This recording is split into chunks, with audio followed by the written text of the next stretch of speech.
At the break of dawn on May 19, 1845, HMS Erebus and HMS Terror slipped away from Greenhide's docks, their sails full, bound for the uncharted Arctic. A crowd gathered to cheer them off, unaware they were bidding farewell forever. At the helm stood Sir John Franklin, flanked by his trusted officers, steeled with purpose, eager to etch their names into the maps of legend. By September of 1846, HMS Erebus and Terror were locked in ice off King William Island.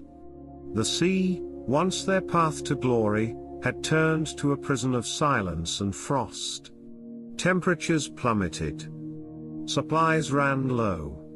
Still, the men held firm, believing the thaw would come with spring. But the Arctic had other plans, ones far colder than they imagined. Inside the bowels of HMS Terror, time crawled. With sunlight gone and ice above, the men clung to order, a flickering candle, a round of cards, a journal entry. Discipline was survival. They wrote plays, sketched whales, read Shakespeare.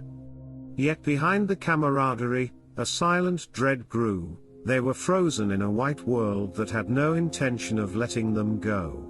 By the second winter, men began to die. Some collapsed with bleeding gums and swollen limbs, signs of scurvy. Others grew confused, fevered, poisoned unknowingly by lead in their rations. The ship's infirmary filled with whispers and dread. What began as an expedition of glory was turning into a slow, cold unraveling. In the shadowed quiet of his cabin, Sir John Franklin dipped his pen one last time. His orders were calm, measured, but his eyes knew. Outside, the ice pressed harder. Supplies dwindled. Men whispered of doom. This was no longer a voyage of discovery. It had become a slow disappearance into the white void of the Arctic.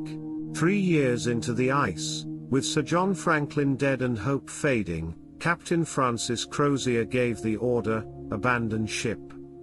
Dozens of weakened men, frostbitten and starving, hauled lifeboats over solid sea, dragging their final chances of survival across a graveyard of ice.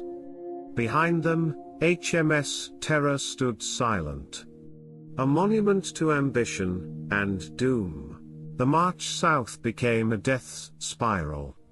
Frostbitten feet cracked with each step.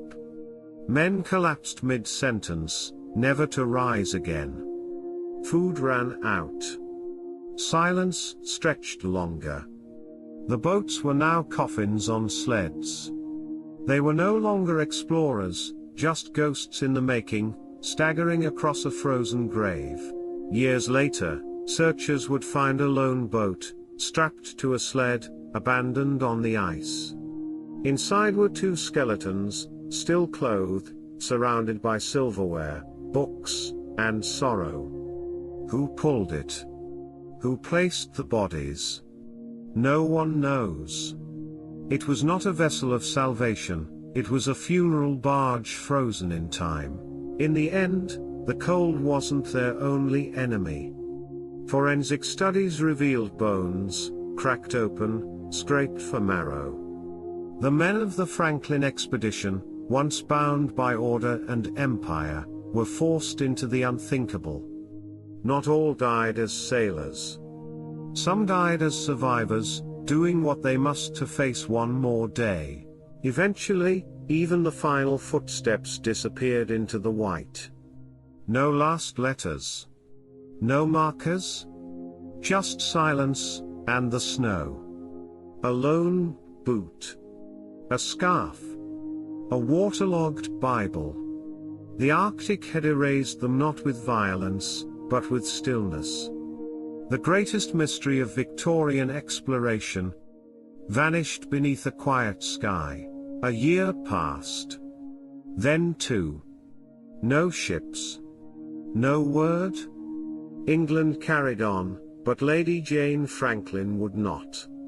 She wrote letters. Demanded action. Posted rewards. While Parliament debated budgets, she hunted answers. Her husband wasn't just missing, he was forgotten. And she refused to let that stand.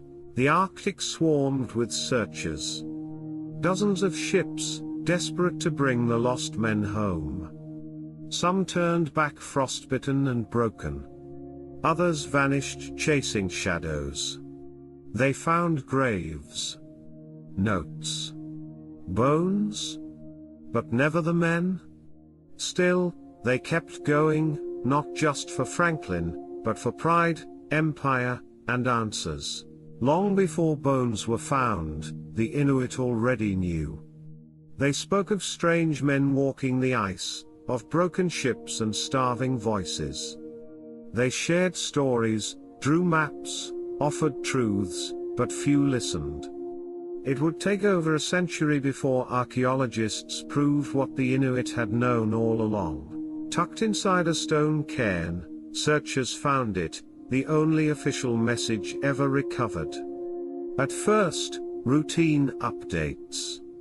Then, scrawled in the margins, Sir John Franklin died. Total loss. No names, no details. Just finality. The Arctic had offered a whisper, and swallowed the rest. In 2014 and 2016, divers found them. First Erebus, then Terror. Preserved in the icy deep like sleeping ghosts. Drawers still closed. Plates still stacked. As if the crew had just stepped out. After 170 years of silence, the Arctic had finally whispered their names back. While others moved on, she never stopped. Lady Jane Franklin wrote to governments, funded expeditions, and kept the names of Erebus and Terror alive. She turned grief into fire, a campaign of love and resolve. Because to her, they weren't lost men. They were waiting to be found. The lost expedition became legend. In schools, in journals, in haunted campfire stories, the tale of Erebus and Terror echoed through time. Songs were written. Paintings imagined their fate. They were no longer just men, they were myth, sealed in frost, symbols of glory, hubris, and the unforgiving silence of the North. Over a century later, science entered the silence. Forensic teams unearthed frozen sailors, their skin preserved, their teeth stained. Tests confirmed it: lead poisoning, starvation, desperation. The story once buried beneath myth and snow was now being retold by the bones themselves. When divers entered HMS Terror, it felt like time had stopped. Drawers were still closed. Plates sat undisturbed. A captain's desk, untouched for 170 years. It was a tomb and a time capsule, one that waited patiently beneath the waves, as if the crew had only just stepped out. Beneath the ice, Erebus and Terror still sleep. Their timbers creak no more. Their crew, long gone, march forever across the frozen north in story and song. What began as ambition became warning. What vanished into silence became immortal. If stories like this move you, if history, mystery, and the echoes of forgotten voices stir something inside you, then join us. There are more tales waiting beneath the ice, behind palace walls, and buried in the footnotes of time. Visit the channel for more haunting true stories.